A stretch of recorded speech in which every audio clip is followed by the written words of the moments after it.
Hello student, तो last time अपन ने Markovnikov's rule पढ़ा था। ठीक है, आज अपना नेक्स्ट टॉपिक जो है वो है एंटी मार्कोनिकॉप्स रूल।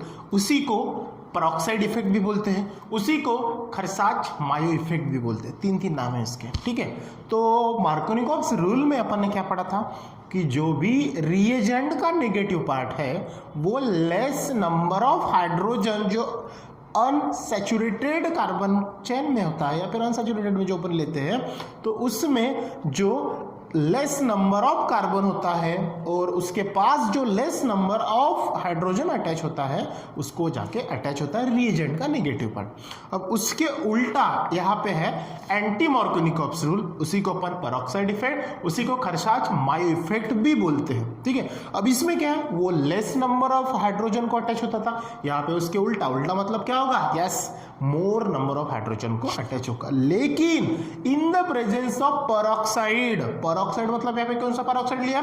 H2O2 और Na2O2 मतलब हाइड्रोजन पेरोक्साइड या फिर सोडियम पेरोक्साइड। लेकिन मैक्सिमम आपके टेक्स्ट बुक में H2O2 लिखा है, मतलब हाइड्रोजन पेरोक्साइड। अगर मान के चलो वहां पे हाइड्रोजन पेरोक्साइड प्रेजेंट नहीं है तो ये रिएक्शन आपकी फॉर्म नहीं होगी। वो होना ही जरूरी है, कंपल्सरी है। Without peroxide reaction can not be takes place. ध्यान में रखने का। दूसरी चीज कि यहाँ पे ये रिएक्शन में सिर्फ और सिर्फ HBr ही यूजेबल होता है, उसी का यूज होता है, ना कि HCl ना कि HI। क्योंकि कल अपन ने रिएक्टिविटी ऑर्डर में पढ़ा था कि सबसे ज्यादा रिएक्टिव होता है HI मतलब हाइड्रोजन आयोडाइड, वो किसी काम का नहीं। सबसे लो होता है HCl, वो भी कोई काम का नहीं। बहुत ज्यादा फास्ट, बहुत ज्यादा स्लो, ये नहीं चाहिए। तो बीच में जो था आपका HBr जो सबके लिए यूजेबल है और इंस्टेंटली आपका रिएजेंट जो है जो निर्धारित समय में आपको चाहिए वो लाके देता है वो रिएक्शन में करके। एंटी मार्कोनिकॉप्स रूल में मैक्सिमम HBr ही यूज होता है। ऐसा समझ लो कि हर बार HBr ही यूज होता है। Got it? तो चलो देखते हैं इसके अंदर में क्या होता है इन एडिशन ऑफ HBr। ठीक है, जब भी अपन क्या करेंगे किसी रिएक्शन में एडिशन करेंगे किसका? HBr का। तो जब भी अपन HBr देखते हैं तो HBr में आपको दो कंसेप्ट मिलते हैं, एक पॉजिटिव और एक दूसरा नेगेटिव। यहाँ पे H प्लस होता है, Br माइनस होता है। Is carried out in the presence of peroxide. लेकिन किसके प्रेजेंस में होना चाहिए? वो पेरोक्साइड। उसमें भी कौन सा आप लेंगे? H2O2 hydrogen peroxide. Got it? या फिर Na2O2। The addition proceeds opposite to the Markovnikov rule। जब उसकी एडिशन होती है किसकी? HBr की जब एडिशन होती है तो मार्कोनिकॉप्स रूल के अपोजिट होती है। इट मीन्स दैट जैसे कि मैंने पहले बताया कि इसके पहले मार्कोनिकॉप्स रूल में जो HBr में से Br माइनस है वो लेस नंबर ऑफ हाइड्रोजन को अटैच होता था। यहाँ पे उसके अपोजिट मतलब मोर नंबर ऑफ हाइड्रोजन को यहाँ पे नेगेटिव पार्ट अटैच होगा। देखिए नेगेटिव पार्ट मतलब कौन सा आपका? Br माइनस, बराबर ना, get attach to that unsaturated carbon. Unsaturated carbon मतलब जो भी आपकी चेन रहेगी, जो भी आपका स्ट्रक्चर रहेगा उसमें जिस सॉरी फॉर दैट, तो डबल बॉन्ड रहेगा। ठीक है ना? अब डबल बॉन्ड है, जैसे अपन एग्जांपल में देखेंगे, तो डबल बॉन्ड में वो अटैच होगा, लेकिन कहां पे? मोर number of hydrogen atom which carries more number of hydrogen atom. Got it? चलो एग्जांपल देखते हैं फट से। देखो CH3 CH double bond CH2, ये आपका अनसैचुरेटेड है। क्यों? क्योंकि कार्बन कार्बन के बीच में डबल बॉन्ड है। नंबर ऑफ कार्बन 3 है तो ये बन गया आपका प्रोपीन। Got it? अब अपना एंटी मार्कोनिकॉप्स रूल क्या बोलता है? जो HBr ये पॉजिटिव या नेगेटिव है, H प्लस है, Br माइनस है, तो इसमें से जो नेगेटिव पार्ट है वो किसकी तरफ ऐड होगा? मोर नंबर ऑफ हाइड्रोजन एटम। यहाँ पे CH है, यहाँ पे CH2 है, तो किसके पास जाएगा? यस, CH2 के पास में। तो ये क्या बनेगा अपना? देखो CH3 C, यहाँ पे H है तो यहाँ पे मान के चलो Br चला गया तो इसके पास कौन आएगा? H। तो ये CH है, इसके अंदर में और एक H डाल दो तो ये बन जाएगा CH2। ये डबल बॉन्ड ब्रेक हो जाएगा तो सिंगल बॉन्ड आ जाएगा और यहाँ पे ये CH2 और यहाँ पे क्या हो जाएगा? Br। Got it? तो इसका नाम क्या होगा? 1 ब्रोमो प्रोपेन। 1 ब्रोमो प्रोपेन इसका नाम हो जाएगा। ठीक है ना? IPC नियम के तहत अपने उसको लिख लिया है। Got it? तो ये था आपका एंटी मार्कोनिकॉप्स रूल। बिल्कुल इजी है। मार्कोनिकॉप्स रूल पढ़ो, उसमें लेस नंबर के हाइड्रोजन को नेगेटिव पार्ट अटैच करो और एंटी मार्कोनिकॉप्स रूल में क्या करो?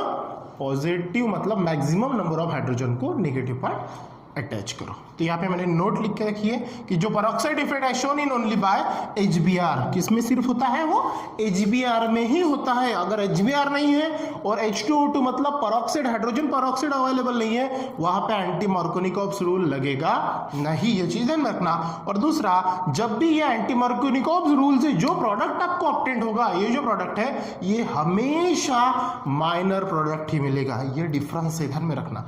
मार्कोनिकॉप्स रूल में जो प्रोडक्ट मिलता है वो हमेशा मेजर प्रोडक्ट होता है, एंटी मार्कोनिकॉप्स रूल में जो आपको प्रोडक्ट मिलता है हमेशा माइनर प्रोडक्ट ही मिलता है। ठीक है, चलो इसके बाद देखते हैं अपन फ्रॉम हैलोजन एक्सचेंज। ठीक है, चलो अब जो नेक्स्ट स्टेप ना, जो अपन method of preparation of alkyl halide पढ़ रहे थे, उसमें अब नेक्स्ट पार्ट है आपका कौन सा, फ्रॉम हैलोजन एक्सचेंज, जो 3rd नंबर का मेथड से। ठीक है, इसके पहले अपन अल्कोहल पढ़ा, फिर हाइड्रोकार्बन पढ़ा, अब तीसरा है आपका फ्रॉम हैलोजन एक्सचेंज। अब फ्रॉम हैलोजन एक्सचेंज में आपको क्या करना है, हैलोजन को एक्सचेंज करना है, बराबर है ना। जो आपका हैलोजन रहेगा, मतलब जैसा फ्लोरीन है, क्लोरीन है, ब्रोमीन है, बराबर है ना। तो फ्लोरीन तो मैक्सिमम अपन यूज नहीं करते क्योंकि एक्सप्लोसिव होता है। फिर आयोडीन है, तो आयोडीन की ये हाई रिएक्टिविटी ऑर्डर होता है। फिर बचा अपना कौन, क्लोरीन, ब्रोमीन। ठीक है, तो इसमें क्या होता है, 2 प्रकार की रिएक्शन जो मेन होती है, जैसे कि पहला फिंकलस्टीन रिएक्शन, ठीक है ना। लेकिन जब हम फिंकलस्टीन रिएक्शन यूज करते हैं तो ध्यान में रखना, उसमें रिएजेंट सोडियम आयोडाइड यूज होता है। ठीक है, तो ये चीज ध्यान में रखना। देखो क्या होता है, अल्काइल क्लोराइड, ठीक है, अल्काइल क्लोराइड और alkyl bromide when treated with sodium iodide. ठीक है ना, अल्काइल क्लोराइड और अल्काइल ब्रोमाइड अपन किसके साथ में ट्रीट करेंगे, सोडियम आयोडाइड के साथ में, इन the presence of dry acetone. किसके प्रेजेंस में, ड्राई एसीटोन, मतलब एक पाउडर फॉर्म होगा। ठीक है, तो dry acetone give alkyl iodide. जब ऐसा होगा तब आपको अल्कील आयोडाइड ये प्रोडक्ट जब मिलेगा तो वो रिएक्शन को फिंकलस्टीन रिएक्शन कहते हैं। समझ में ये बात, फिर से रिपीट करते देखो, फिंकलस्टीन रिएक्शन क्या कहती है कि जो अल्कील ब्रोमाइड होगा, अल्कील क्लोराइड होगा, ये ट्रीटेड होगा सोडियम आयोडाइड के साथ में इन the presence of dry acetone, तो आपको प्रोडक्ट मिलेगा अल्कील आयोडाइड, तो वो रिएक्शन को बोलेंगे फिंकलस्टीन रिएक्शन। क्लियर हो गया। चलो देखते हैं यहाँ पे, देखो ये अल्कील क्लोराइड है आपका, RCl अल्कील क्लोराइड, किसके साथ में ट्रीटेड हुआ, सोडियम आयोडाइड के साथ में इन the presence of dry acetone, तो प्रोडक्ट क्या मिलेगा, देखो ये अल्कील R, ठीक है, यहां से अल्कील आयोडाइड, आयोडाइड मतलब आय, तो ये RI हो जाएगा आपका, गॉट इट, और ये Na और ये Cl सॉल्ट के फॉर्म में आपको बाहर मिल जाएगा। पॉइंट समझ में आया, ये हो गया आपका अल्कील आयोडाइड जो आपको प्रोडक्ट चाहिए था। ये आपका अल्कील क्लोराइड, अल्कील क्लोराइड, ये सोडियम आयोडाइड आपका in the presence of dry acetone, product मिला alkyl iodide with salt, got it. चलो उसी प्रकार ये देखो अल्किल ब्रोमाइड है, sodium iodide in the presence of dry acetone, क्या मिलेगा, RI ही मिलेगा, लेकिन यहाँ पे क्या मिलेगा, NaBr मिलेगा। क्लियर हो गए ये दोनों एग्जांपल अच्छे से। ठीक है, अब इन्हीं का सारा लेके एग्जांपल देखते हैं। चलो पहला एग्जांपल, CH3Cl प्लस, मतलब react with sodium iodide in the presence of dry acetone.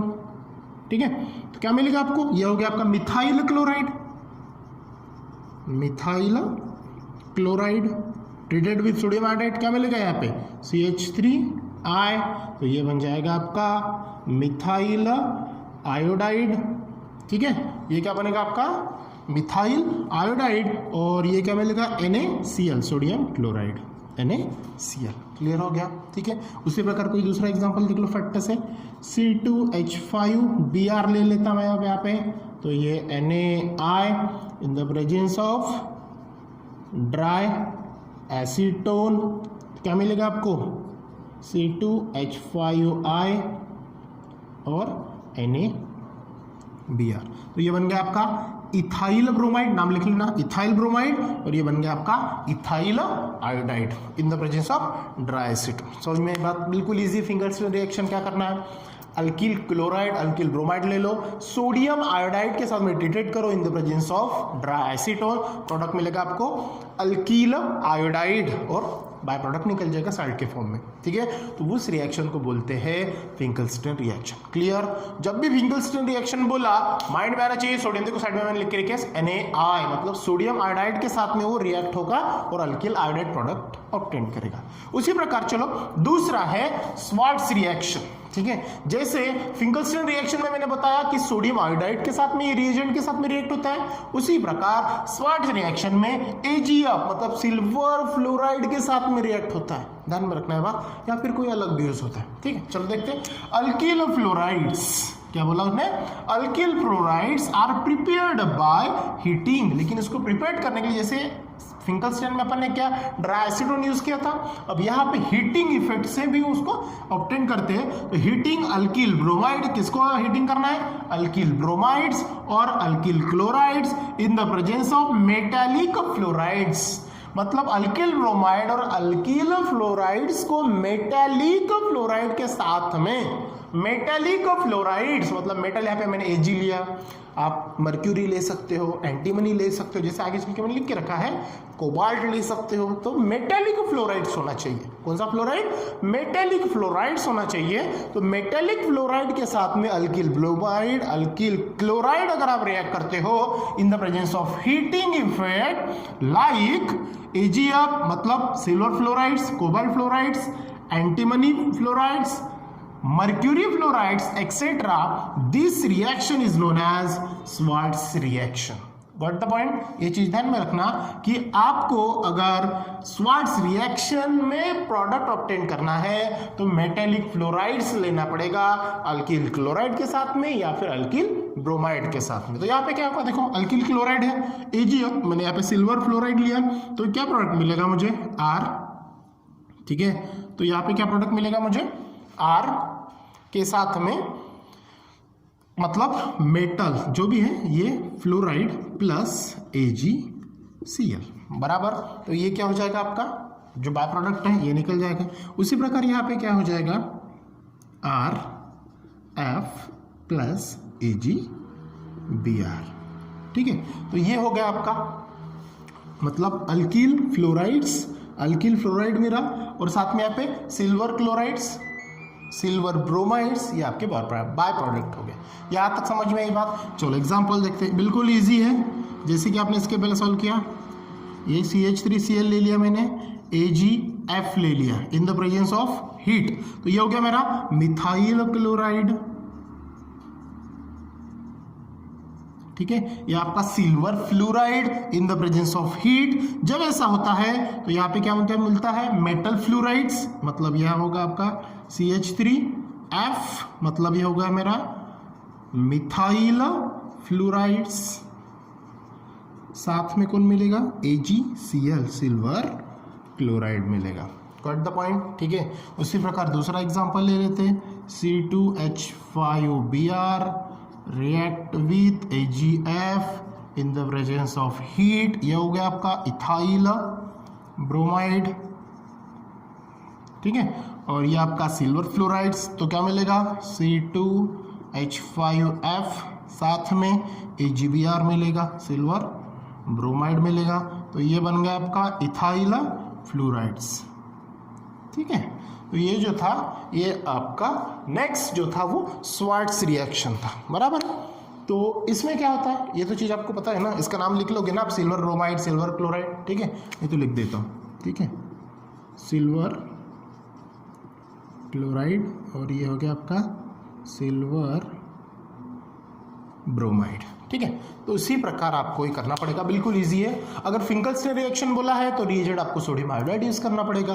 अगर श्वार्ट्ज रिएक्शन बोला तो मेटालिक फ्लोराइड्स आपको यूज करना पड़ेगा, ठीक है। बहुत इजी है। तो ये जो था आपका थर्ड पार्ट जो था हैलोजन एक्सचेंज। इसके बाद में जो आपका फोर्थ है इलेक्ट्रोफिलिक सब्स्टिट्यूशन रिएक्शन, वो पढ़ेंगे अपन नेक्स्ट वीडियोज में। सो आज के लिए थैंक यू, बाय।